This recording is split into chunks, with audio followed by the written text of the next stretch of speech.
All right, so we'll get started. Thanks for being here this afternoon. My name's Dave Knapp. I'm the Director of Advising and Career Services here at Whatcom. And as you have noticed, we have some camera equipment happening today. It is only for me, it is not for you. Well, it is, I am the subject, you are the, it is for you and your colleagues.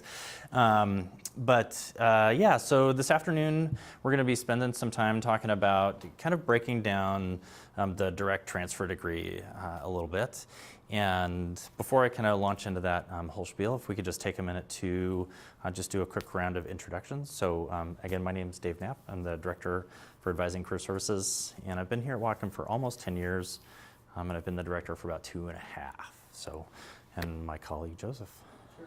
I'm Joseph Santos, the CRM Specialist and the System Administrator for our student success software known as Starfish, and I've been here for about 5 years. I'm Jody Doyle, and I teach developmental math here, and this is my 15th year. I'm Kiki Tamla from the library, and I'm also on the curriculum committee. And I nod and look like I know what I'm talking about, so I thought maybe Sure. I should study Yeah. a little bit. And also, I'm working with Guide Pathways, and Carla suggested we should know Great. this. Yeah, thanks, Kiki.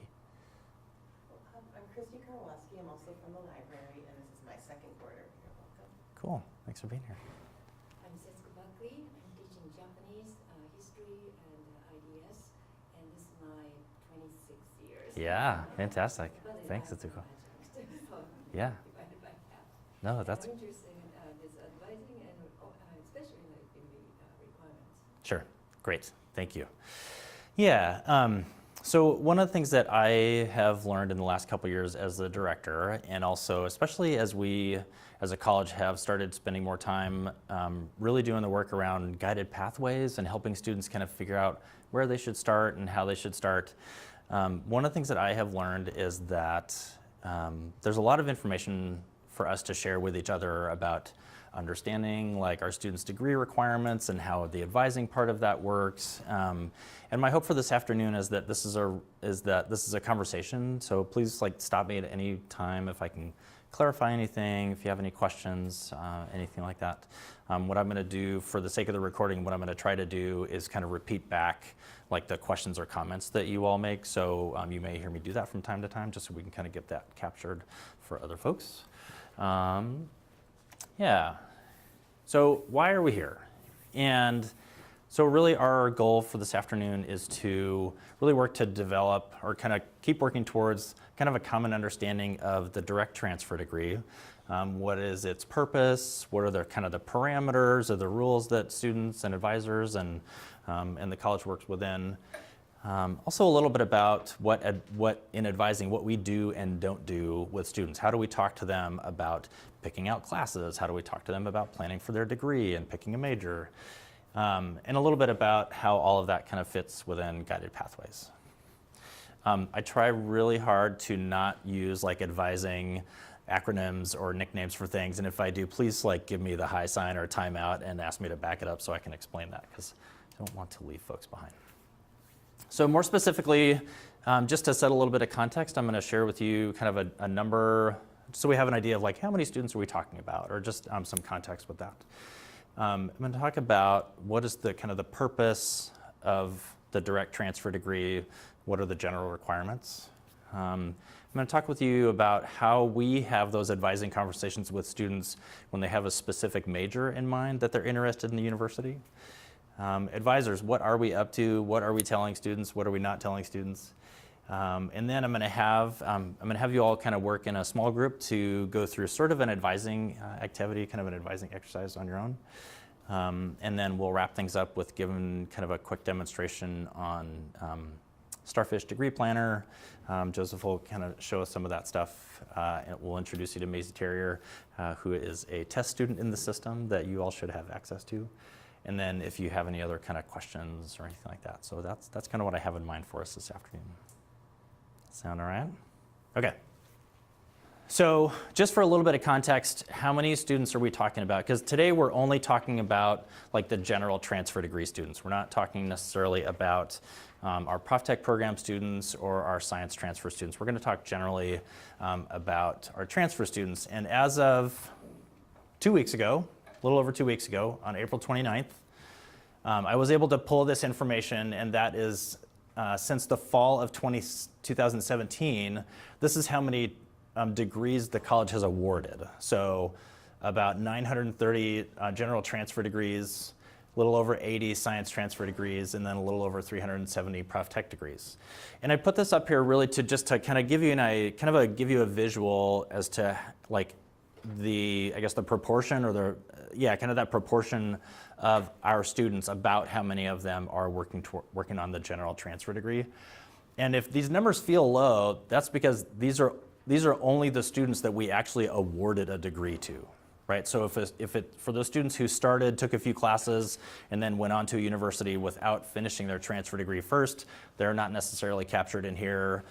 We also will sometimes, for example, we'll have Western students that will come down, maybe a couple of classes they need that they're having difficulty getting into, they'll take them here and then transfer them back to the university, or for whatever reason they don't finish a degree while they're here. But so you can kind of just keep in mind roughly 2/3 to 3/4 of our students are working on a transfer degree.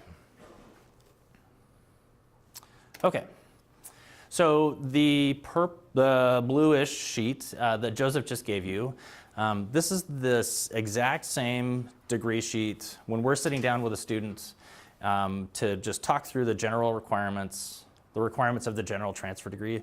This is exactly the same. The form that you have in front of you is the same form that we use with students. And it's a little overwhelming. And we like to tell ourselves it's a form for students, but it's actually really for us.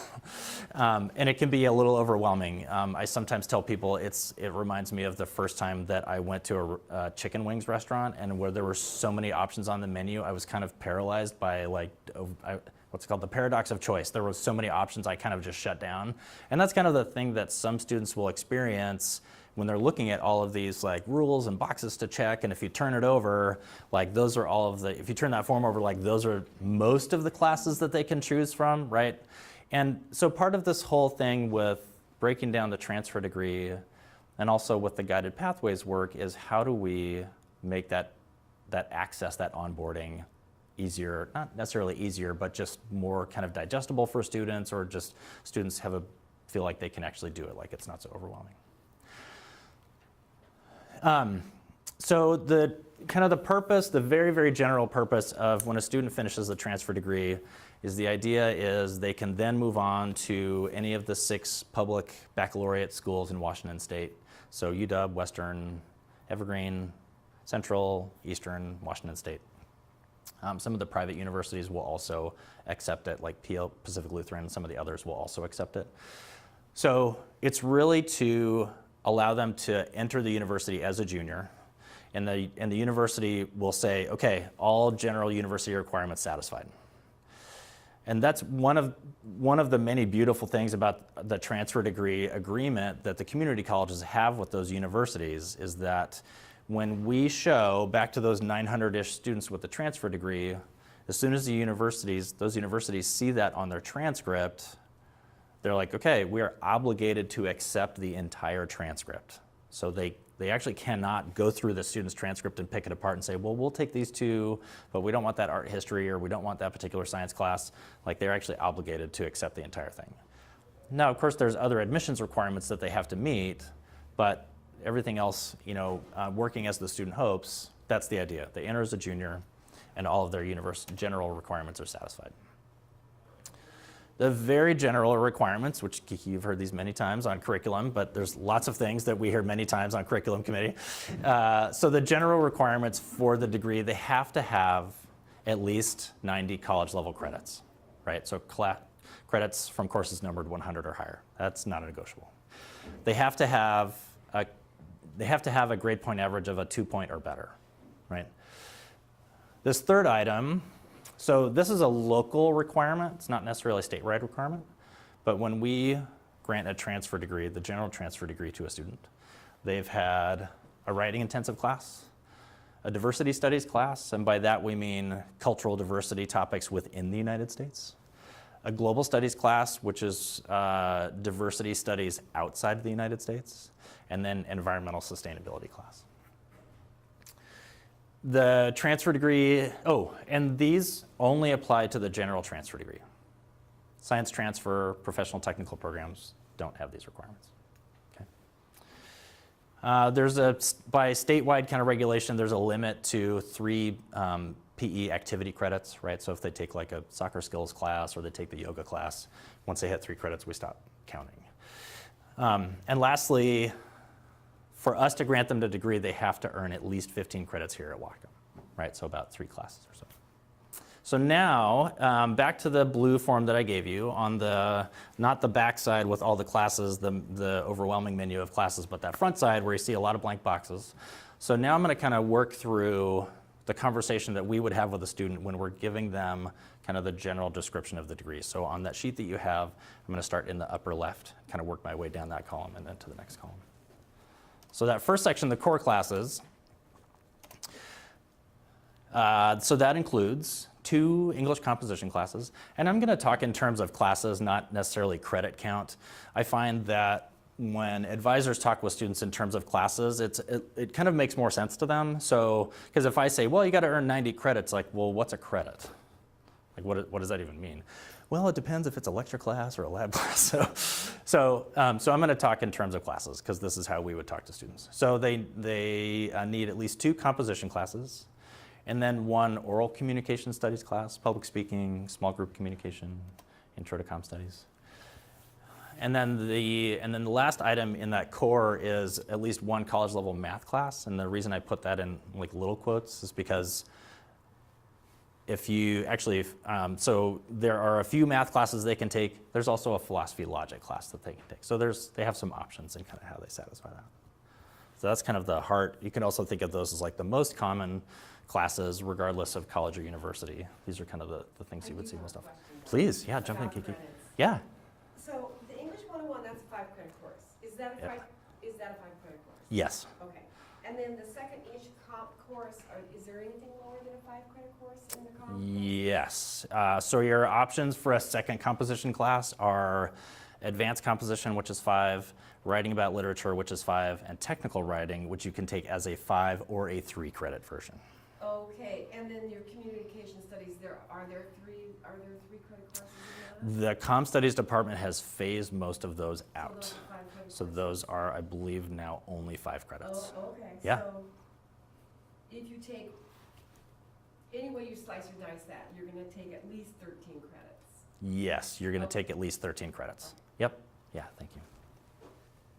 Yeah. Great questions. Okay, so now we are moving on to, so about halfway down that left-hand column, I've looked at that form so many times, about halfway down that left column, so then we start getting into what we call the distribution sections, right? So it's a chunk for humanities, it's a chunk for social and behavioral sciences, and then it's a chunk for like math and natural sciences, okay? So the first one in humanities, in each of those distribution areas, you need at least 2 subjects, okay? Humanities, I like to, when I tell students they need 3 humanities classes and I get that puzzled, like, what does that even mean? Usually what I will say to them is humanities are the subjects that we just made up. Art, literature, language, philosophy, theater, like we didn't find it under a rock. We didn't observe it and study it in each other. It is just stuff that came out of the creative parts of our brain. And usually they're like, oh, okay, that makes sense. So they take 3 humanities classes, and there's a limit of 5 performance credits. So those are the things where they're like making something in an art class or performing something in a drama class, right? So there's that limit there. So again, 3 classes, at least 2 subject areas, so like 2 art classes and a literature class or something like that. Then 3 classes in the social behavioral sciences, education, psychology, sociology, business, economics. There are some subjects that, like it depends on where you take it. Like history classes at some schools are here in humanities. For us, they're here in the social sciences. Ooh, kind of an exciting development just in the last few weeks regarding our language classes. So like Japanese 1 and 2, Spanish 1 and 2, French 1 and 2. Students can now use those towards their humanities, where before we would push them over to electives. And we would say, well, when you get to the third French class, it counts as humanities, and they're like, yeah, that kind of seems like a long ways off. So that's actually a really exciting development, kind of gets Whatcom in line with what most other schools are doing. Thank you, curriculum. Yeah. So it has been approved? Yes, so that change has been approved by curriculum. So those, Starting this coming fall. I believe it's actually retroactive. So yeah, so that goes into effect for the next catalog, but that change to the language classes is also like a retroactive change. Yeah. And then the last distribution area is kind of the math and science.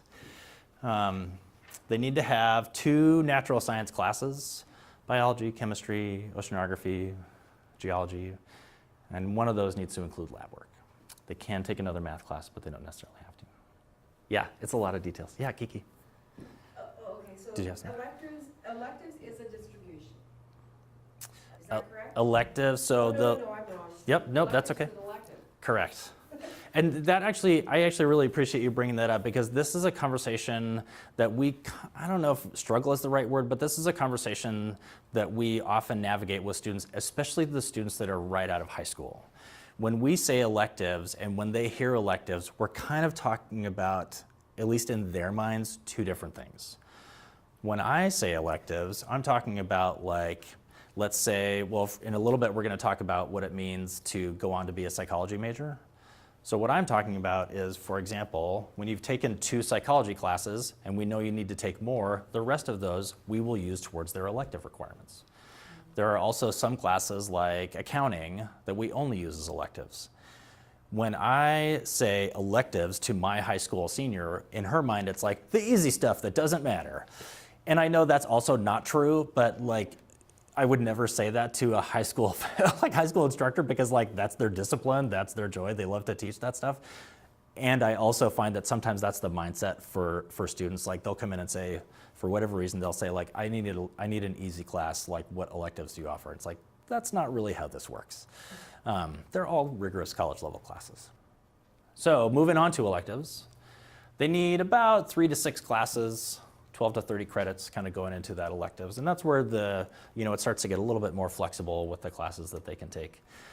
There's also a smaller, towards the bottom of that middle column, we have this category of unlisted electives. They're not necessarily required, but especially like if we have a student that starts out in one of our professional technical programs and then switches over to a transfer degree, those like kind of profession or industry specific classes, we would try to use some of them, right? We don't want students to have to completely start over if they've already put in the hard work and earned a lot of credits. So for example, if we had a student who started in our CIS, our networking program, and then decided they wanted to switch and transfer for kind of more of a traditional computer science, like we would put up to 15 of their CIS credits here in unlisted electives. Yeah. So you can just put a class in there, it is not like so for instance, Mm-hmm. we have a library, a credit course. Right. And it was an unlisted elective. Right. And we lobbied hard to get it Right. moved. And there was some logic, it falls under this category. Mm-hmm. Are you telling me that students can take a class that may or may not fall into the unlisted elective, and if they still want credit for that, you can count those credits anyway in an unlisted category? Is the unlisted elective the grab bag of where you put all your things that are not falling in any of these categories? I mean, I think is the unlisted elective kind of the place where if it doesn't fit anywhere else, it goes there? Is that sort of your question? That's my question. Yeah, I think that's a fair way to describe it. Okay. And there are some classes that only go there, again, like those kind of like industry profession specific Yes. prof tech program classes, but yeah, that's totally fair. Yeah. Our Ed Planning 100, the college success class, a lot of our new students take, that goes into unlisted electives. Okay. Yeah, things like that. Yeah, great question. Sure. So, did you get all of that? It's a lot. this is one of the reasons, like when I, thankfully I don't have to do it very often, but when I am hiring a new advisor, a lot of their training is just it's just shadowing, like sitting with other advisors to listen to these conversations over and over and over, right? I can rattle all this stuff off because I have had this conversation with, I'm gonna say, easily 1,000 students, right? Probably more than that. And it can be really overwhelming for students, right? Because they know they have a lot of requirements, they know they have a lot of options, but they're not quite sure how to connect those pieces together. And, part of my reason for sharing this with all of you today is just for us to kind of hold on to that empathy for the student experience, and also to ask all of you to send students back to advising. Like when they have questions or concerns about feeling overwhelmed with all this degree planning stuff or whatnot, like send them back. We love having these conversations with students. Yeah. Other just kind of general questions about the transfer degree, kind of how it works, how we break that up. Yeah, go for it. So, when's the most productive time for a student to come in? Or does it depend on the student? Yeah. First quarter, before Sure. they started? Sure. This would be downright depressing, I know. Yeah. If you wait until you're almost ready to graduate. Yes. When is the best time for a student to come in? I think, yes. Sure. One of the best times, there's different reasons to come in at different times, right?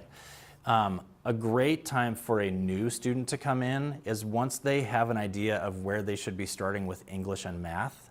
That's a great time to come in and meet with their advisor and start building their first plan.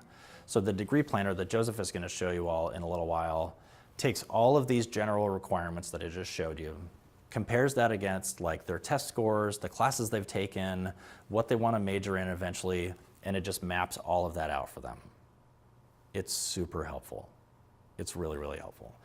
One of my favorite kind of points in a student's experience is to tell them like, when you've settled into about the midpoint of your first quarter, come back and meet with your advisor. So you're through kind of the initial what's going on? I'm not really sure what to do, but they've kind of settled into their routine.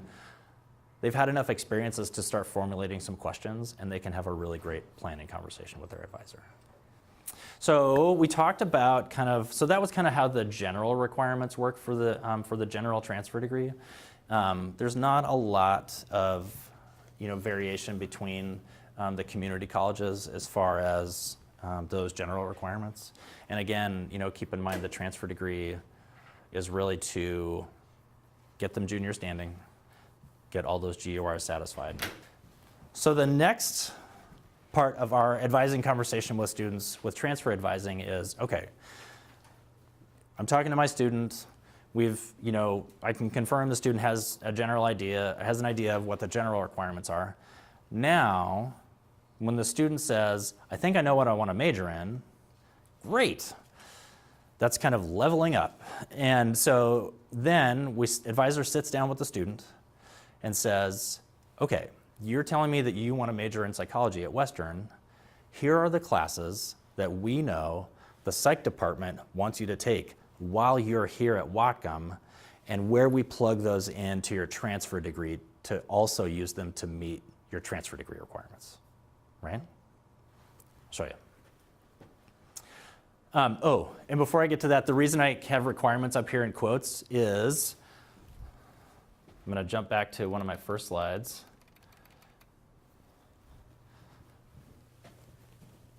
This is the way we don't have a way really to identify transfer degree students for specific majors. As far as our antiquated student information system is concerned, they're all the same. Like they're all just general transfer degree students. So this big blue chunk, this is like psych majors and social majors and secondary education majors and music transfer and like anthropology. So that's all bundled into here. In this system, there's really no way for us to identify them, not yet. And so the reason that I have requirements up here in quotes is because they're not actually graduation requirements, right?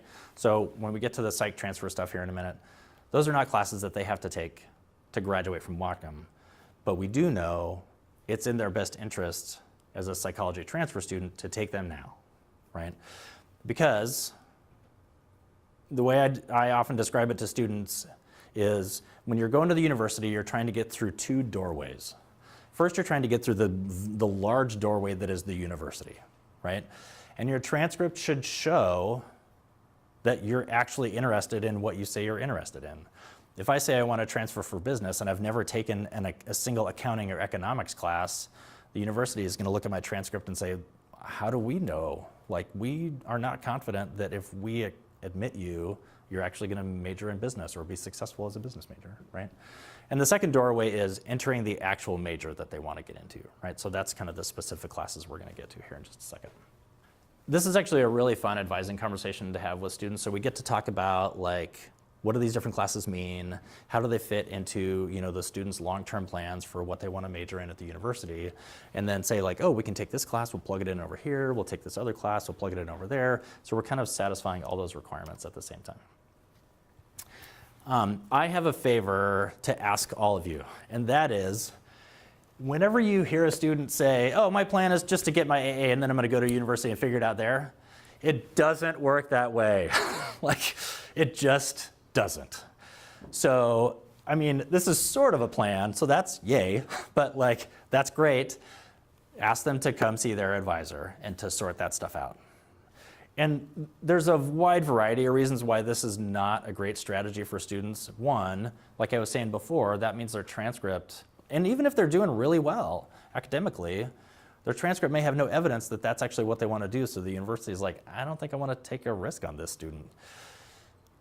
The other thing is sometimes they may have a lot of stuff to do. And if they just do the general transfer degree stuff here and by somehow get into the university and they're like, I want to major in business. Well, now they've got like another year plus of classes they need to take and do well in before they even get to start the major, right? So now we're looking at like 5 years, 6 years, you know, of full time to get it done. So whenever you hear this from a student, my plan is just to do my AA and figure it out later, please send them over. It does not work that great. So we call these kind of major preparation or major prep. And so what I'm going to show you is, I was told that the color of that other sheet is orchid. So I'm going to walk you through. You'll see some classes that are printed in there already. And those are the classes that we hear from Western. This is what we want students to take while they're at Whatcom, so they're like ready to get in the major. Okay? They don't have any specific expectations around like English composition or communication studies. They do, however, want to see a statistics class. I can tell you, as somebody who started as a psych major at Western, this would have been super helpful because as a psych major, like some of the other social sciences, they have a full year of statistics and research methods that they're taking while they're there. And the thing that myself and a lot of other people didn't really get is that stats is sort of a math class and sort of not a math class, right? It is like learning a new language, it is learning modeling, it's all that cool stuff. We had a great conversation with Western Psych Department a few years ago, and they said it would be great if your students took the stats class, just so they have some idea of what they're getting into, right?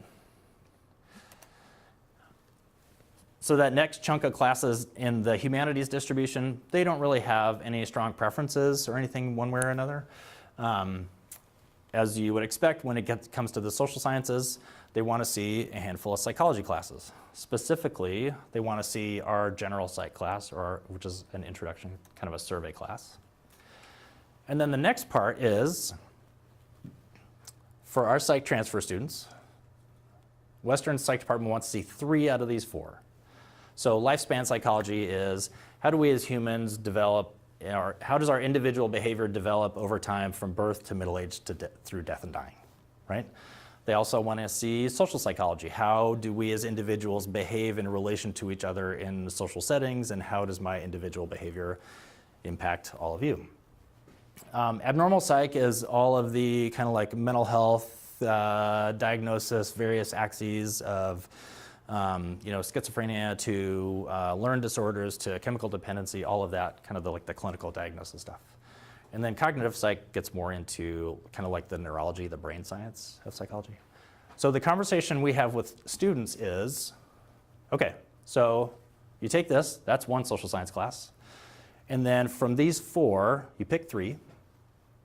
And one of them we will use as a second social science, and the other 2 will go into electives, right? Because we talked about in distribution, they have to have 2 subjects.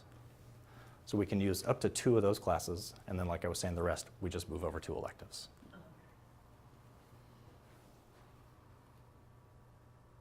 They don't really have any specific expectations in like kind of the math science area, and no other like industry specific stuff. One of my favorite parts of advising, one of my favorite advising conversations is, okay, we'll use this one for an example. So the psych department at Western doesn't really care which humanities classes you take. Let's have fun with that list, right? What are you thinking about doing? Like, what do you want to do as a psych major? Do you want to go into research? Do you want to be a practitioner? Like, what is it you want to do? You will probably have some ethics-related conversations as part of, in your life as a psychology major. How about you take Philosophy 130, our ethics class, while you're here, and kind of like kickstart that conversation, right? The scenario I'm going to give you in a little bit is somebody who is interested in working with kids and being an art therapist. Maybe you take a handful of, visual or performing arts classes to throw in there. Like, that's where the advising stuff gets really fun. Our kind of top transfer numbers are psychology, business, education. Usually those, are in like the top 5, somewhere around there. Yep. Yeah, there's a lot of them. So, but, and again, you said something about humanities and I Yeah, that's okay. But I don't see anything in that humanities. Yep. And the reason for that was why? Yeah, thank you for asking. So the degree planning sheet for a psych major, like you're saying, Jim, that block for the humanities is blank. And that's because the psych department at Western has no preference. Okay. I won't say they don't care what humanities class the student, does or doesn't take, but they're not expecting anything in particular. So the conversation we have with the student is like, you have a lot of like room to explore in here in the humanities. Like, what sounds super interesting to you? Yeah. So here at Whatcom, they're required to do 15 credits of that. Correct. Right? Yep. And so within the 2 years that they're here, Mm-hmm. that AA, or is it an AS? Yep, AA. Uh-huh. AA, Mm-hmm. then 15 credits of what is it required for a 2-year? Sure. 90-some credits? So yeah, within the associate's degree, they have to have at least 90 college level credits. Yeah. And then like you're saying with the humanities, they need to have 15 credits or 3 classes, in the humanities. Okay. Mm-hmm. Yeah. This is also where students start to get super excited, because they can kind of, like, it's starting to kind of come together in their minds a little bit, like, oh, this is starting to sound really interesting. These are classes that like sound fun and like something that I want to do, and I can see how this is going to help me be ready for my eventual major at the university. And this is where we start to kind of draw out those like kind of professional aspiration conversation points, which is super fun. Yeah. And this does allow them to get those letter designations, right? Sustainability, humanities, writing intensive, that sort of stuff. Yeah, so you can see some of those designators on here. So for example, if a student takes lifespan psychology, that satisfies the writing intensive requirement. Student takes abnormal psych, it satisfies the cultural diversity. So then we would have the conversation with the student around like, okay, well, in like your humanities and your natural sciences, like let's be sure while you're looking at all of your options, let's keep these other requirements in mind, right? So student might end up taking like environmental science 100 to satisfy this environmental sustainability. Or environmental literature.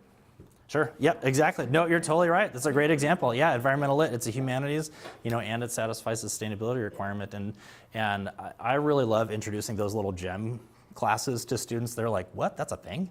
Like, right? Or, if I'm working with a natural science student, sometimes they push back on the humanities stuff a little bit because they're like, I'm going to be a scientist. What does this have to do with my career? And I'm like, well, actually, I don't have time to explain how much like this is actually going to impact your career. But there are classes like that environmental literature, and they're like, oh, I can start to see like a little bit of a crossover. Yeah. So just Yeah. I understand that most of the students from here is going to transfer to Western. Mm-hmm. How list is available? Sure. Is it similar to other universities? Yeah, thank you, Satsuko. So yes, most of our students are transferring to Western. And when we get a student that is looking at a different university, usually these lists don't change a lot. Some universities, I don't know where Western is at I don't know where Western is at right now, but like University of Washington for a long time has also required at least 2 language classes. And I understand that other kind of universities are also adding that either as an entrance requirement or a graduation requirement. But thankfully, these lists don't change too much between the different colleges and universities. So now we're going to move on to a little bit about, we'll pull back the advising curtain a little bit and tell you a little bit about kind of how we kind of operate, how we have those conversations with students.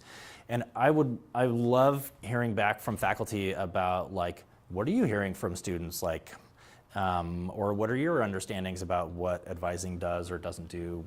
What do you hear that might kind of give you some concern or bring up some questions for you? One of the things we don't do is when students are saying like, I'm not sure what I want to do, help me make some decisions, we don't tell them what to do based exclusively on employment data or apply any kind of like real or perceived value to what they're interested in, right? So for example, if a student comes in and says, I'm not really sure what I want to do, but I want to make a bunch of money, and I'm like, well, engineering is the path for you. Like that's not how we operate. That's not how humans operate. That's not how we advise students, right? Also, as somebody who has a high school senior who is about to start her college career as a performing arts student, if somebody comes in and says, I'm really interested in like majoring in something in the performing arts, we don't say, that's not a real job. Like that's not really a thing you can do. So have you thought about being a nurse instead? That's not what we do, right? That opens opportunities for us to have some really wonderful conversations with students and point out things like some professions, nursing is a good example, has a pretty, not easy, but has a pretty straightforward kind of linear progression, like how you get to there. Where if you want to do something in the visual or performing arts or the humanities or some of the social sciences, it's a little bit of a like, we're going to figure out along the way like how this really works, right? But yeah, when we'll get students, well, this is what I want to do, but my family or kind of social connection friends don't really think that's a thing. Well, we can still have that really great conversation with students about how that's going to work. It will sometimes come up in conversations. Faculty will ask me, why did you tell this student to not take my class? And it is rarely a simple and straightforward answer. Sometimes our advising conversations with students, we might say, I know you really want to take another PE activity class. You are receiving financial aid. You already have 3 activity credits. Financial aid is not going to pay for that.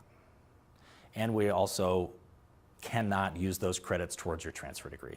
If you want to take it, you're welcome to take it.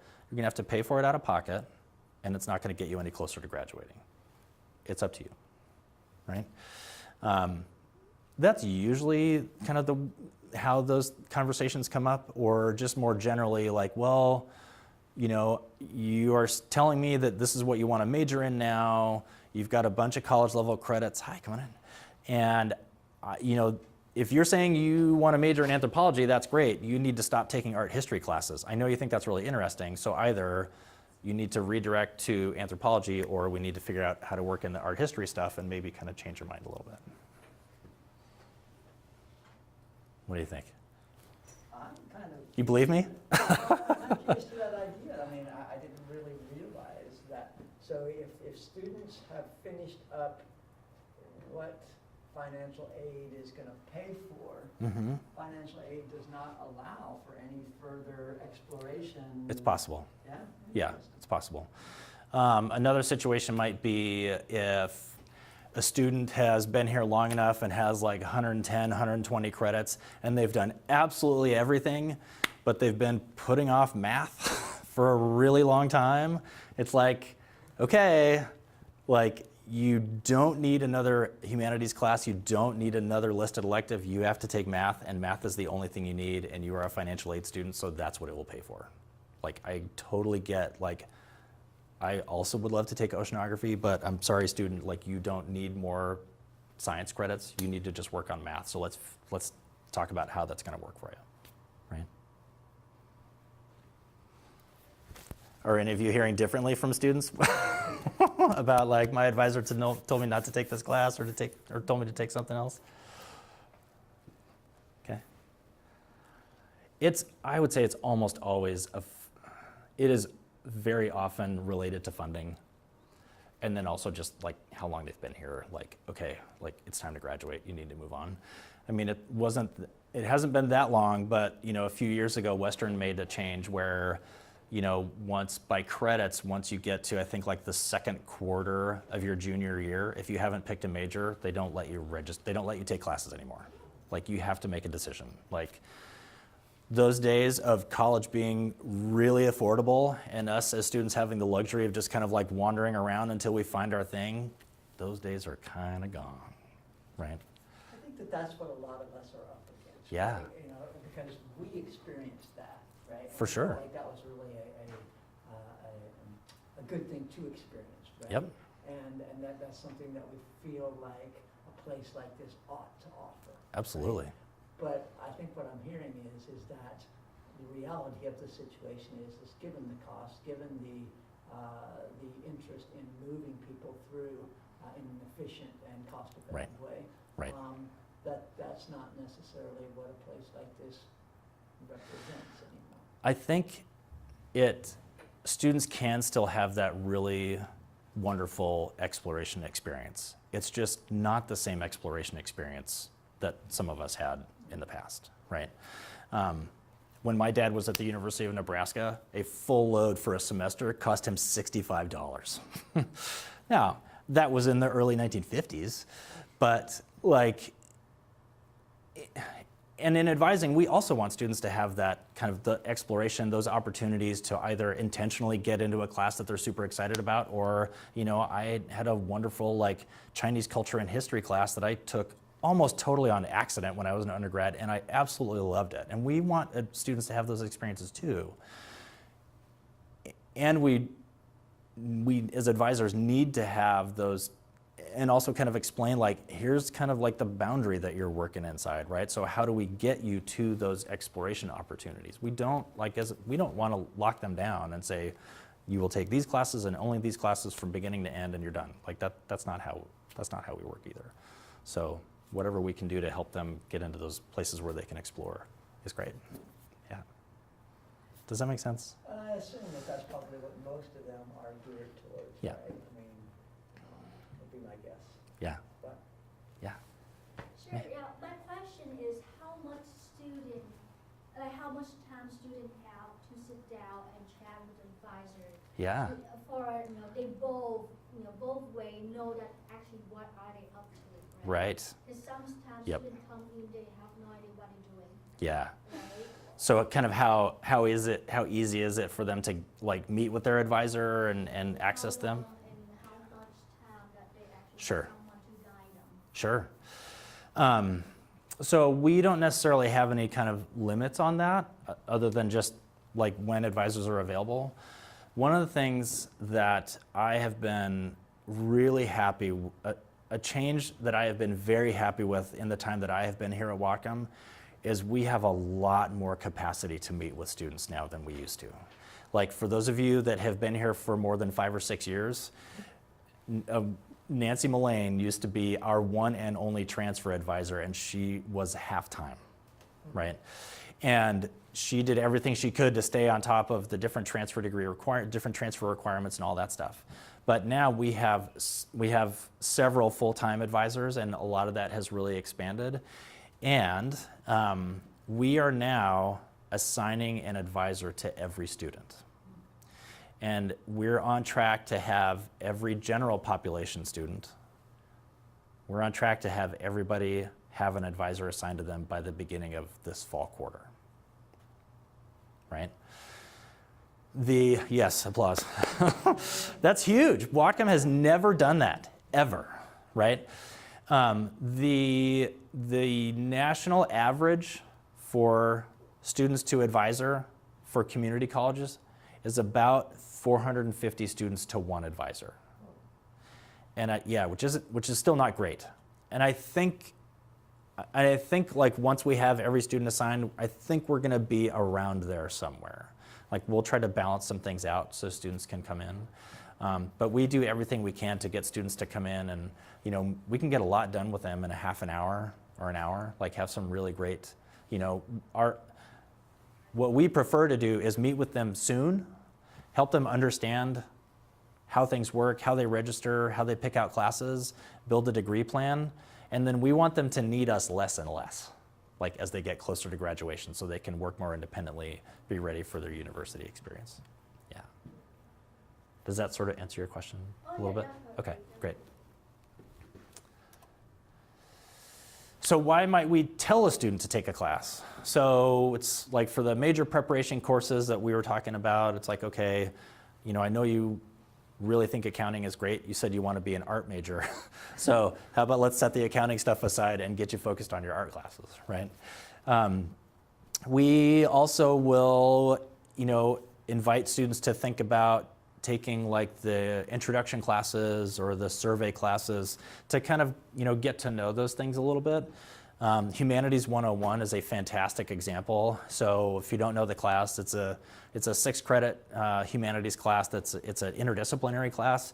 And for students that come in and they're like, well, I kind of think I like stuff in the humanities, like literature and art. It's like Humanities 101 is a great class that we might invite them to think about, because it will expose them. It'll expose them to a lot of those conversations as a really wonderful kind of interdisciplinary experience. We also have like a career exploration, what do I want to do with my life kind of class. I think in ed planning, there's a little bit of career exploration in there, some of that kind of stuff. So those are some reasons why we might encourage them to take a class. Other times we have to be really specific, like you need to take math. Like that's just the thing. Were you going to say something else? Oh yeah, sure. I just like the class that you just mentioned, kind of like exploring career and Yeah. all those things. Mm-hmm. Could you tell me what class is that? Sure, it's Psychology 105. It's a 3-credit class. It is an unlisted elective, but it still goes towards their transfer degree. Yeah, Psych 105. Super fun class. I got to teach it about 5 or 6 times. It's really, really fun. Yeah. Yeah. I noticed the class, I'm not sure exactly what's the number or the name of the class, but the majority is teaching the student prep for like college experience the first year. Mm-hmm. What is that? Yeah. What class is that? So Education Planning 100, College Success. Is that the title? Thank you, Jim. Yeah, great class, 2-credit class for students to kind of start out with, to help kind of get them acclimated to school. What does it mean to be a college student? Some kind of degree planning, some career exploration.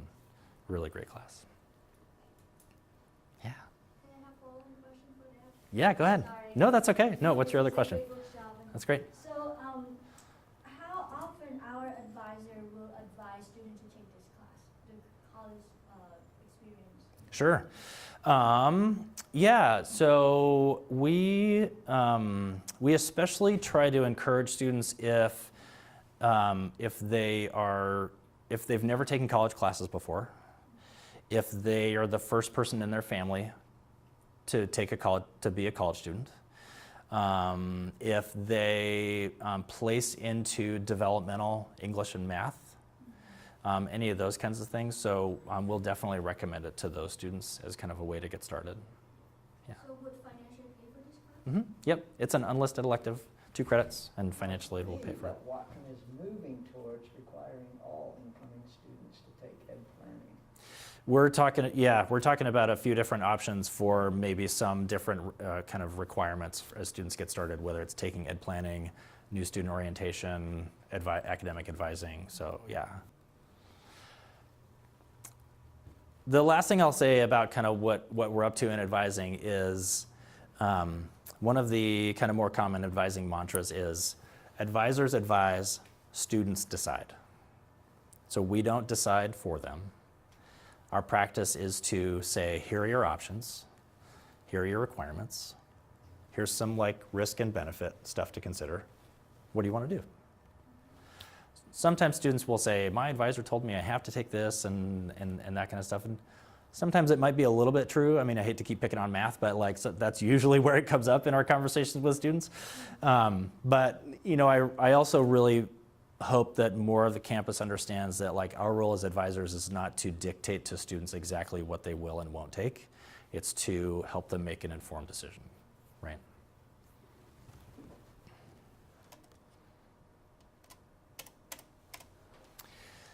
So a little bit about guided pathways.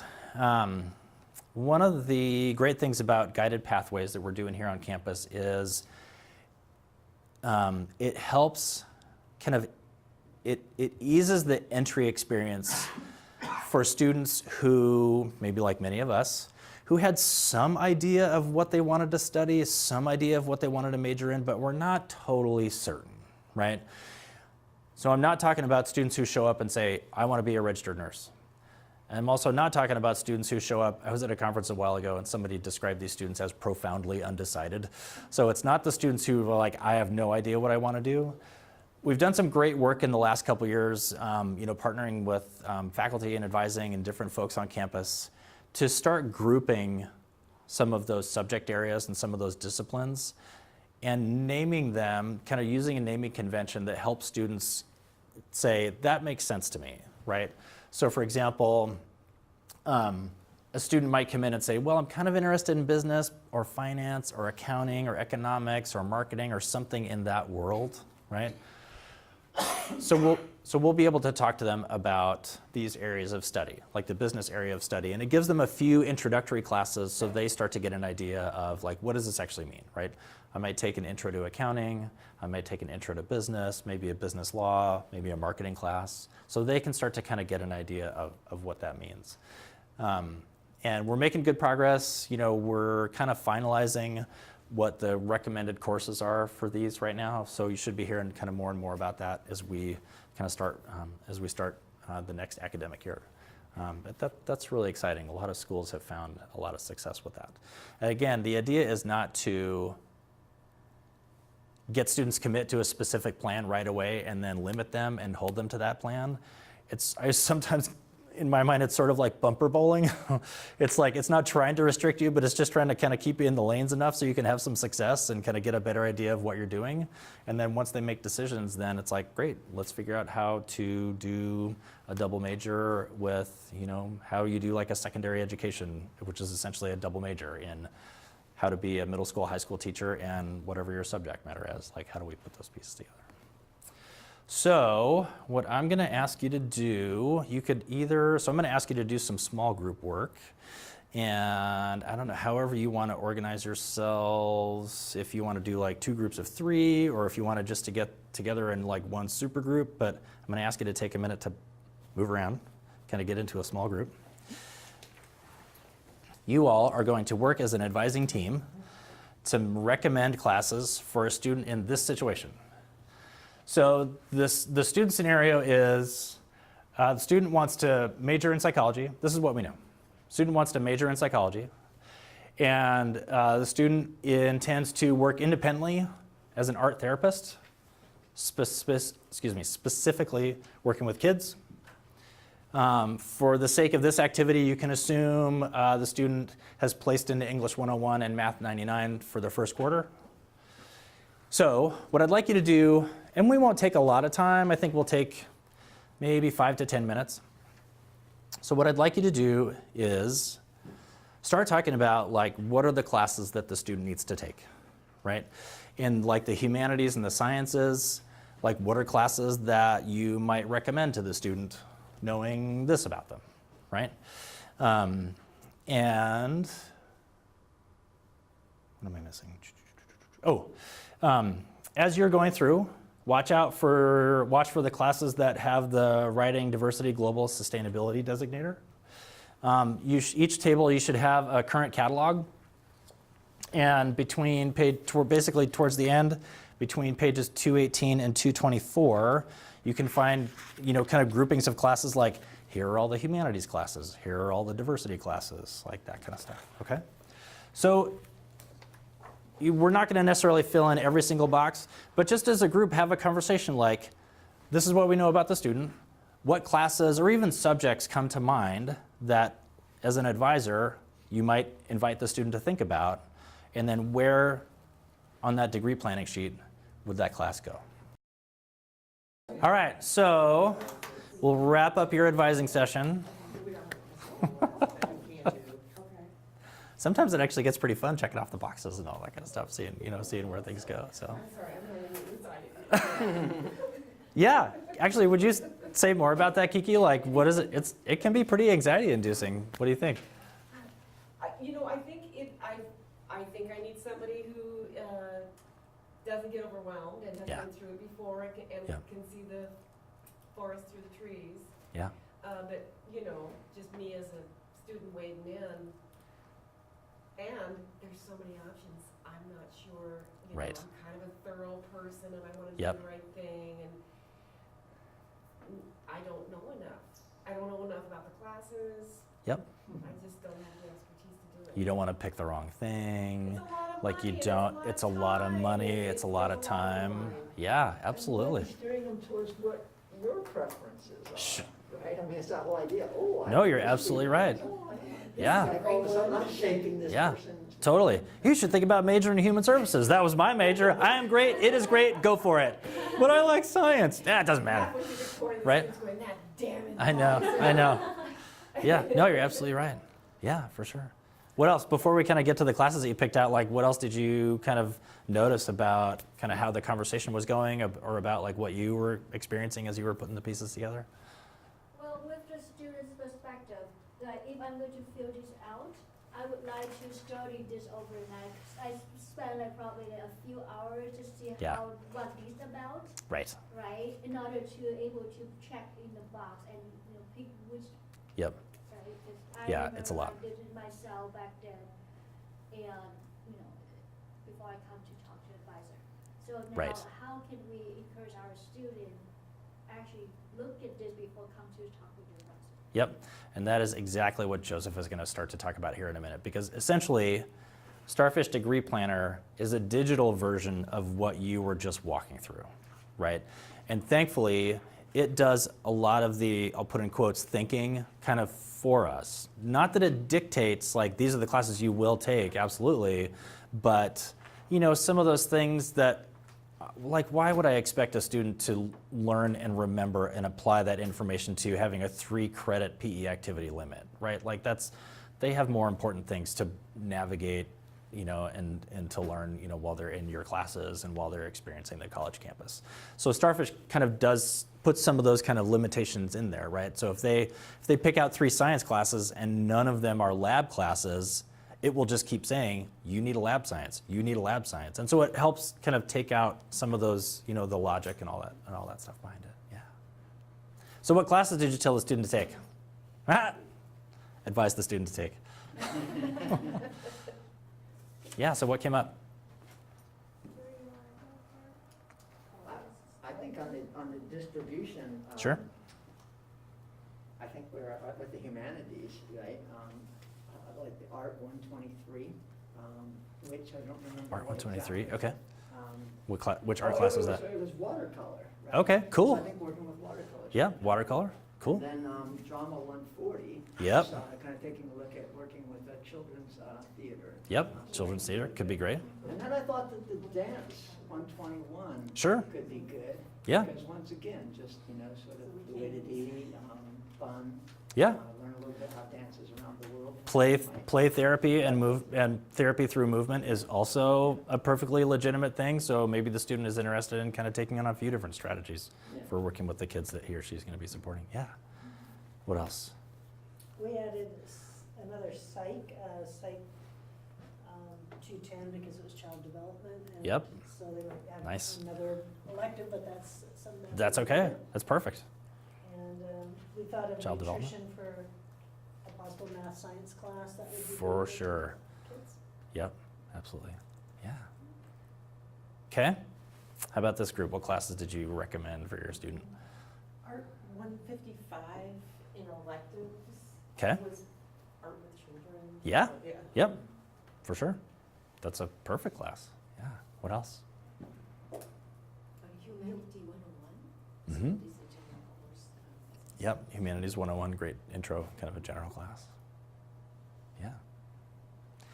This is where, and I think I can speak for most, if not all advisors, like this is where it starts getting super fun for us, right? So because we can talk about, yeah, like here's the requirements and that kind of stuff, but like, what do you want to do? Like, let's start to dream big. What sounds fun? Like, what can you take that is going to be interesting and challenging and get you closer to what you're doing?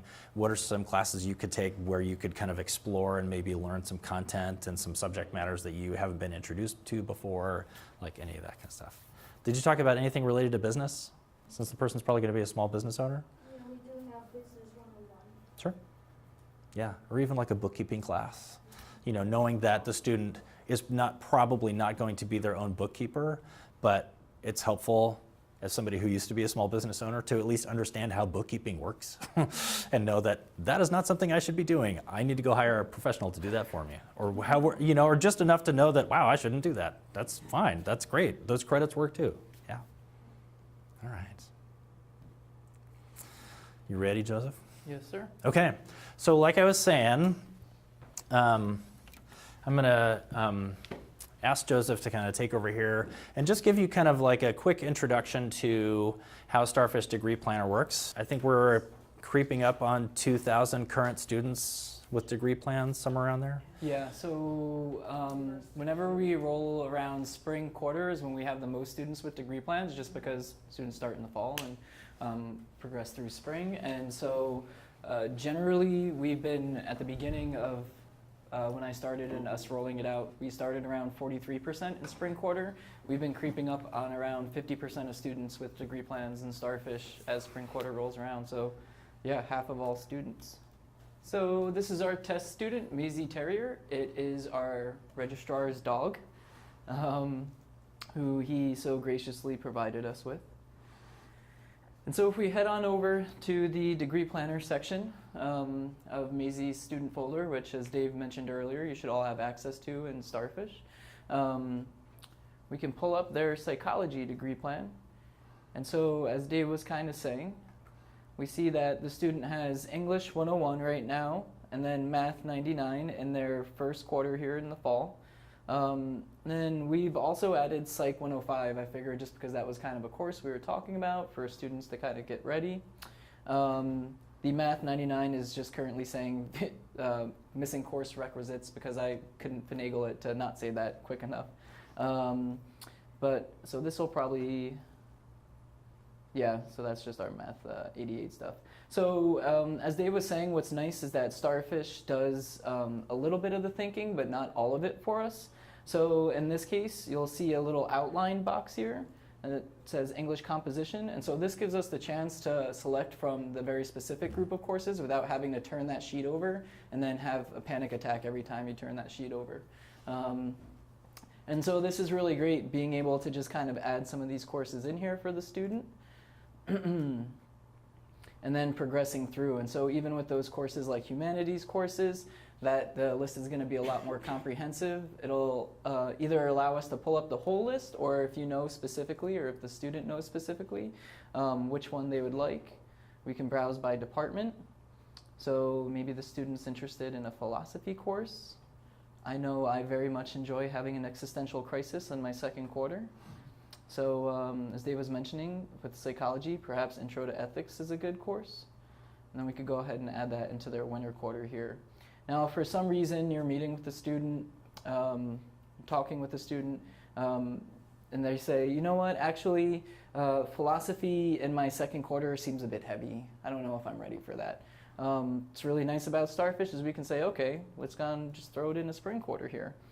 And it'll switch that around for us. And Starfish will also give us a warning here saying, hey, taking less than 12 credits may impact your financial aid and scholarship, so please contact someone to make sure that you're still going to get funding for those courses, which is really nice when we're meeting with students.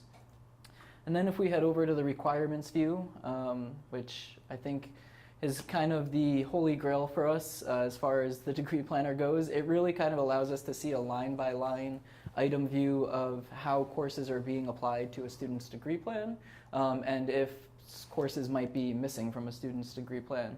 And so we can see here missing some courses for humanities, and so we can just click these here and add a course. And then again, let's just say art, because I know ceramics is a popular one. And then so for psychology, it'll show us that general psych section, as Dave was saying, that they want in that social behavioral science. So Degree Planner will automatically throw that in there because we know that that's a line item requirement for this psychology degree plan. There's no way around that one. Math is a little bit more flexible, as he also said, introduction to stats for their QSR requirement, another line item requirement, no room for a student to kind of go in there and be like, oh, let me switch that out. And then for the electives, we include the language as well. So choose a maximum of 3 psychology electives from the following. And so if we go ahead and hit add course, it'll give us those courses that Dave was talking about earlier. Lifespan psych, I think, is missing from here though. And then it'll allow us to pick some electives to throw in here as well, just kind of as the student progresses there and decides what they want to do to add in some more of that stuff. As we get more and more students building degree plans, we can start to use it as a course demand forecasting tool. And it will actually allow students to pick classes 5 years out, Yes. I think. Yep. Right, so for example, we could look at it and see, oh, like 60 students are planning on taking this pre-calc 1 class in the spring of 2020. Like, we should have a conversation about another section or encourage them to look at a different day or time, those kinds of things. So the more we get students in, the better, the more information we have about like predicting need. It'll also only show classes that the students have the prerequisites for, and it will only show them in the quarters that we typically offer them, right? So if it's like organic chemistry, we usually only offer it in the spring, like it will only show up in the spring. If they try to drag it to winter, they'll get a message saying, hey, we actually don't offer that in winter. But if they're unable, but if the class is full and they're unable to take it, they can just drag it to another quarter and kind of shuffle? Yeah, it won't. Will it give the students a warning saying, hey, a lot of students are planning on taking it then? Yeah, so it'll say something along the lines of, looks like this class is full, please select another section. Yep. So it'll warn students saying like, yeah, this, you'll either meet with an advisor or, talk with registration, they'll put you on the wait list, or you can pick another section. And by section, so if you want to take a morning psych? Yep. Okay, cool. And so, again, what's great about that is, pull it up. There's also a way for us to not just see how many students have the course in their plans, but there's also a way that we can see which students do have it in their plans, what their availability is like on a day-to-day basis, and how they pick those courses. So it'll show us like, hey, most students are free on this day from 12 to 1 o'clock, so this would be a good time to offer, that other English course, something like that. And so Way better than the grid. when a student builds a new degree plan in the advanced settings section here, they will ask you, when does your term plan start? I'll try and make this a bit bigger here. How many credits do you want to take per term? It's still pretty small, huh? There we go. Do you want to take summer classes? Do you want to take online classes? And then so which type of schedule do you prefer? Fewer days with classes, I think, is generally probably the more popular one. When do you prefer to go to class? Most students are probably going to say the afternoon. And then which days are you available? So maybe you work a part-time job or a full-time job and you're trying to put classes in between that. So you can pick the days here and then go ahead and set your time preferences, and then it'll let you build your plan. And it will take all those into consideration when building the plan. The only catch though is just the courses and times that we offer those courses. There's the possibility that those courses might not fit into your schedule. Right. So, and it would also let a student know that like, hey, this course doesn't look like it fits into your schedule. Yeah. But it'll tell you that. It doesn't fit in your schedule, but it is offered on this day if Yeah. you're willing to. Yep. So they're able to see. Instead of going to Mount Baker. Yep. I've been in a few classes where only like 3 or 4 students showed up on some of those days. But yeah, so if we go ahead and click English 230 here, I'm going to zoom out a little bit now, it's pretty far. Yeah. You'll see on the right, it'll say section. Oh, I guess this one's not yet scheduled because it's pretty far out. But let's see, the English 101. And then here's all the sections we're currently offering for English 101 in fall of this year. Yeah. fall 2019. So would you say that you can do the degree plan for like lots of quarters and then you come back to it when the sections are up and actually start picking sections? Yep. Mhm. Yep, so Degree Planner and Starfish as a whole is essentially an exoskeleton for Minisoft and all the data that we put in Minisoft, including courses and instructors and times that courses are offered, locations, all those sorts of things. And so that really allows us to amplify how we use that data in assisting students, which has been really helpful. So when advisors are doing a session with students, Mhm. do you use this or do you use that? Or use both? It's a little bit of both. Yeah, it's a little bit of both as far as kind of what advisors are, using with students. Okay. And yeah, just that. Kind of depends on what's available. If we have time for like a planning appointment where we can sit down and map it out, we'll do this. If it's maybe like a quick drop-in conversation, we may just give that to them to say, hey, like you should know, give them, if nothing else, like this is a list of classes you need to be thinking about planning for. Yeah. If students, are they required to check those preference things? Because if they don't have preferences, does it default to anything in particular? Nope. So, I mean, it will just stay as the sort of dotted outline course. And then when they're ready to sit down, either by themselves or with an advisor, they can go through, those specific courses that will fulfill that requirement. So if a student says, I don't really want to use a lot of actual math courses in my math science lab, they might just be able to select some of those science courses here and then see that they can survey astronomy fits in there, general biology with lab, molecular science, all those things. So with just the couple of minutes that we have left, I wanted to, make sure we have a minute or take a little bit of time to just kind of see what other either degree planner or just kind of generally advising or general kind of degree, conversations we have with students. What other questions do you have? Do you have plans for when Guided Pathways rolls out to do like group sessions based on Yeah. homework? It's possible. That's, we're still kind of open to how some of our practices might change once we do start doing guided pathways. I mean, something like this right here would be super helpful where you could just, Right. I mean, in 1 hour, talk to Right. 7 people that have the same basic interests. Yep. Or something like that. Yeah. Group advising and kind of like group onboarding can be done effectively. It's much more challenging at a community and technical college than it is in a university setting, because we are more likely to have a group of students with a really wide variety of English placement, math placement, some idea of what they want to do. Like they're really all over the place. Some schools that I have seen be successful with that have some kind of like they'll do it for groups, but before a student can sign up for that group where they register, like they have to have English placement, they have to have math placement, they have to have some kind of funding plan in place. So at least there's enough commonality in that group where they can kind of move them forward as a group. So it's kind of mixed, but group experience is definitely something that we're thinking about doing, how we might do that. Yeah. Yeah, great question. I just had Yeah. a question with the student who maybe doesn't have an advisor they've really hooked up with yet. Yeah. And they haven't made a degree plan. Should they just come to do drop-in advisor to kind of start that process, or should they be trying to make an appointment, or what is the best way? Yeah, great question. So how do students kind of first get connected?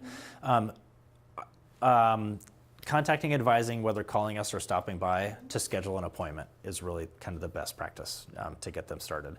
And even if a student is like, I know I want to transfer, but I don't know what I want to study, that's okay. We actually have a system in place to sort them alphabetically to get connected with an advisor. So yeah, that's more effective than drop-in, because drop-in is really intended to just be like a quick, need a signature, need to make a class, add and drop a class or something. But especially those early conversations where we really like to have the time to explain this is how math placement works, and this is how registration works, and yeah, so you can just send them to us.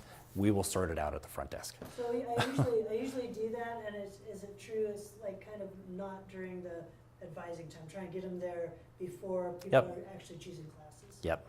Not during registration, I should say. Yeah, for sure. Yeah, thank you. What else? when students have these Mhm. is it available like in the lobby? Yep. The student can just pick this up Mhm. for talking to the senior advisor. Yep, yeah, most of them are the more kind of in-demand ones we have just kind of sitting out there in a display right outside of advising. They can come by anytime. Yeah. Before I forget, especially for those of you that joined us a little bit later, there was a sign-in sheet that went around, and also there are, in this manila folder, are adjunct contracts for today. Are they all the same? They're all the same. Yep, you just send them to Carla Gelwicks. And yeah, so thank you for being here today. Biggest group so far. Congratulations. And you know, my hope is that you're leaving with a better understanding of how the transfer degree works, what the student's experience is, kind of how we have those advising conversations. And when all else fails, well, you don't even have to wait for all else fails, but send them to advising anytime. Wherever we're at in the registration cycle or in the quarter or between quarters, we're here all the time. So send them over and we'll make sure they get connected with somebody. I will tell you, it has been so nice for me as the director in the last few months, now that we are doing assigned advising with students. It is so nice for me to be able to tell a student, oh, you're interested in transferring for anthropology? Like I just had one earlier today. Jordan is your advisor. Let's get you on our calendar. And they light up. They're so excited to know they have a person to help them navigate those decisions and get into your classes. And their eyes light up, their shoulders drop, their breathing slows down. It's really, really great. So please send them to us anytime. We'll make sure they get connected with somebody. So, yeah. Quick question, a Yeah. side question. Okay. So I know that I have the assignment for my student go to the Yeah. entry advising. Mhm. Does that help or? So yeah, you have the assignment where students come to advising to ask us information. I think it's fantastic. Okay. Yeah, no, it's a great practice. If all of you started doing it every quarter, it might get a little overwhelming, but I think it's great. Yeah. Thank Yeah. you. All right. Thanks everyone. Thanks for coming.